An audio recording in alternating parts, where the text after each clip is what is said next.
We just want to thank you all for attending our grand reopening. We're very excited about our new and improved community. We good? We good? Thank you. Okay.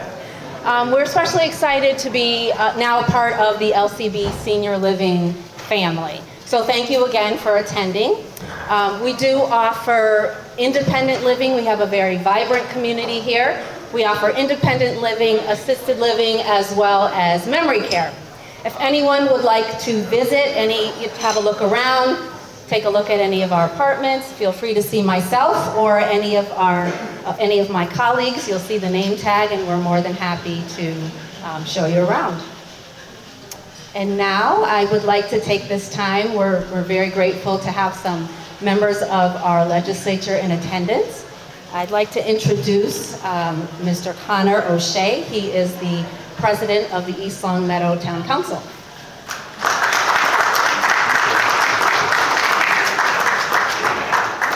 Good afternoon, everyone. Thank you all for coming. It's nice to see a well-attended event and for this grand reopening. And it's incredible to actually see the building for the first time in a while.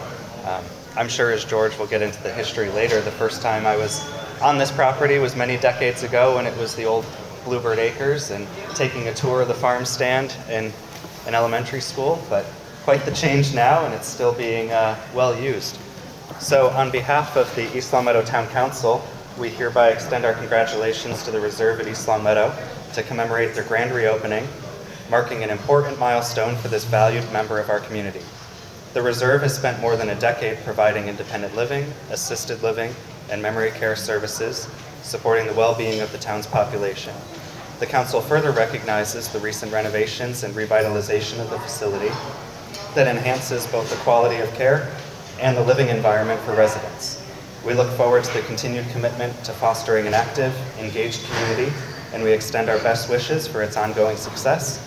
On this 25th day of March, the Town Council President, Connor O'Shea, signs this citation.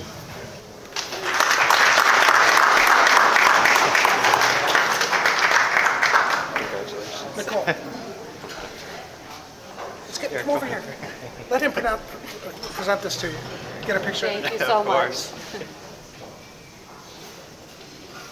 Thank you. Thank you.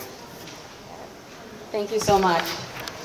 And now at this time, I would like to give a warm welcome to State Senator Jake Oliveira.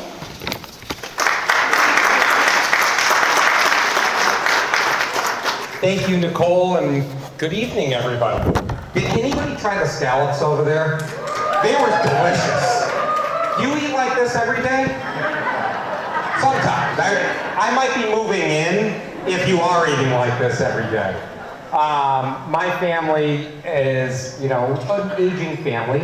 I have my parents who are both in their 70s right now, as well as extended family members that I'm next of kin for. And all of them, we're all looking at places where we can age with dignity and respect, and in places where you have a staff that helps you out, takes care of you, and wants to make sure that you have the ability to thrive even when you might not be living in your own home anymore. And that's exactly what the Reserve does for the East Longmeadow community and the greater Springfield area. I haven't been in such a beautiful facility like this in a long time. Looking around, it looks like a cruise ship or a nice resort somewhere south. And I know that the staff here has invested significantly in it.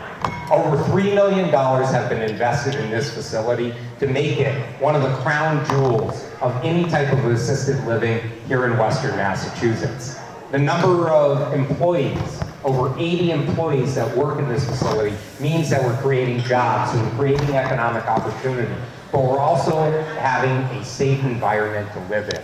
That's why I'm so pleased to be here today to join in this rededication and celebration, along with my colleagues, Connor O'Shea from the Town Council here in East Longmeadow, but also my partners in the legislature who wish they could be here today, but they are being represented very well by their staff. Sherry from Representative Pupolo's office. Give a round of applause to Sherry. And I'm going to invite her up as well. We also have Candace from State Representative Brian Ash's office. Thank you, Candace, for being here today. And to celebrate any rededication or opening of a facility, we like to give out these big citations, or big birthday cards as we call them. It's the only thing free that you get from the Commonwealth of Massachusetts, as Rep. Pupolo always says, but we do want to celebrate all the good work that goes in here and to the dedicated staff and community. We just thank you for giving back so much to the residents of this facility, and we will make sure that we support our elder community as much as we can in the legislature.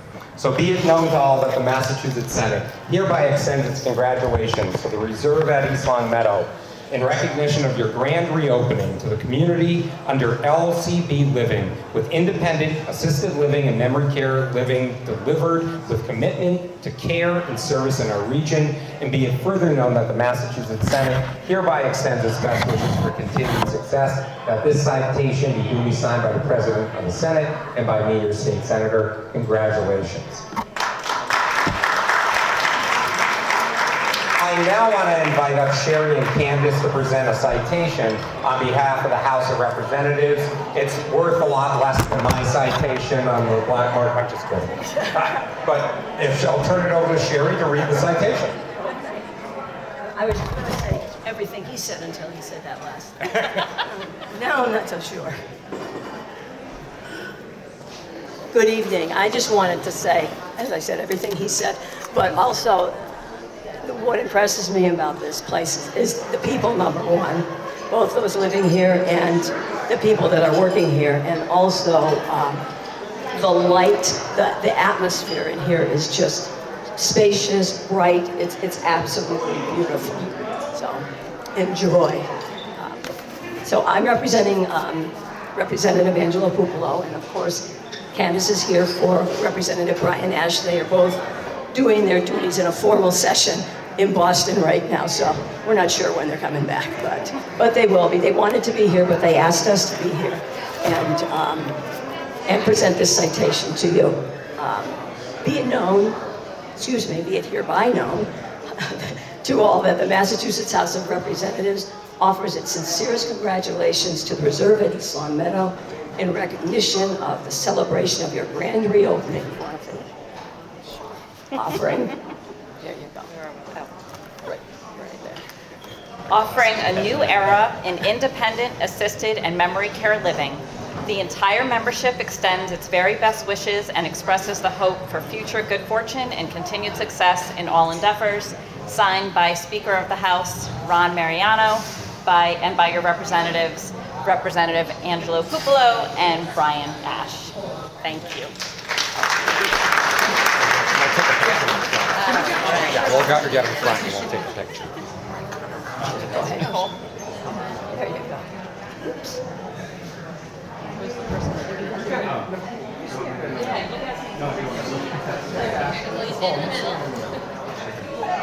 We're just props. We moved that.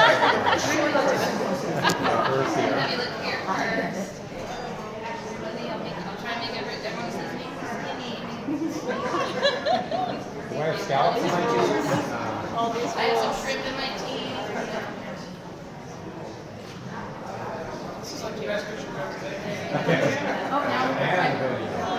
You can wait. All right. Congratulations.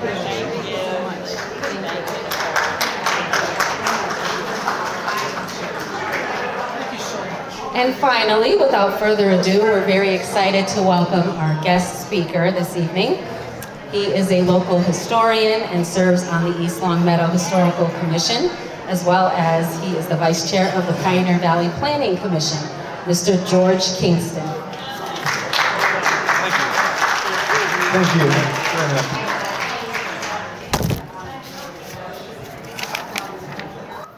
Oh wow, this really doesn't look like a farm stand anymore.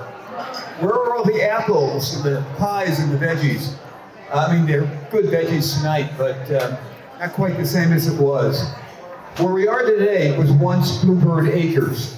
It was started as an apple orchard by Stanley Wisbicki in 1942. And this was not just any apple orchard. He planted a couple of dozen different varieties, many of which were heirlooms and difficult to find anyplace else. He even bred his own original variety, which he called the Spartan, in honor of the town's high school mascot. When his son Gene came home from World War II, he joined his father and carried on the tradition, expanding into sweet corn, berries, vegetables, and a bakery. He pressed and sold his own raw cider for many years until the state told him that he had to install a pasteurizer, which he couldn't afford. So no more cider. His daughter Kim later became the farm stand manager, but finally decided to become an environmental lawyer instead. So the farm was sold, and we now have Bluebird Estates and the Reserve at East Longmeadow, both of which we really welcome to the town because, among other things, they help our residents stay here. And our residents really like this town and want to stay here. Hi, Gene. But what I really wanted to talk about is how East Longmeadow participated in the American Revolution. After all, this is the 250th anniversary of our country's birth, which was a result of that conflict. Back in 1775, East Longmeadow didn't even exist as a town. It was a very small part, of the precinct of Longmeadow, which itself was a part of the town of Springfield. The first settlers didn't establish themselves here until 1740. And by the outbreak of the Revolution, the town had a population of only around 250 people, living on about 45 farms scattered across what is now East Longmeadow. In spite of this, 47 men who lived in what is now East Longmeadow before, during, or after the Revolution served in either the militia or the regular army between 1775 and 1783. One of these died in active service, and 18 of them are buried in our town. On the morning of April 20th, 1775, the residents of the East Village, as this area was called, were awakened by the firing of 3 signal guns at Springfield and the ringing of church bells coming from Springfield, Wilbraham, and the Longmeadow Street. The news of the battles of Lexington and Concord had reached the Connecticut River towns less than 24 hours after they occurred. Companies of militiamen immediately began to assemble. The Minutemen were a select cohort of about 10% of the total militia strength who were prepared to march on short notice in the event of an alarm. One company assembled on the Longmeadow Green. They organized themselves and purchased food, arms, and ammunition. We know who they were because the Reverend Williams, who was the pastor at Longmeadow, kept a diary and kept detailed notes on all of this.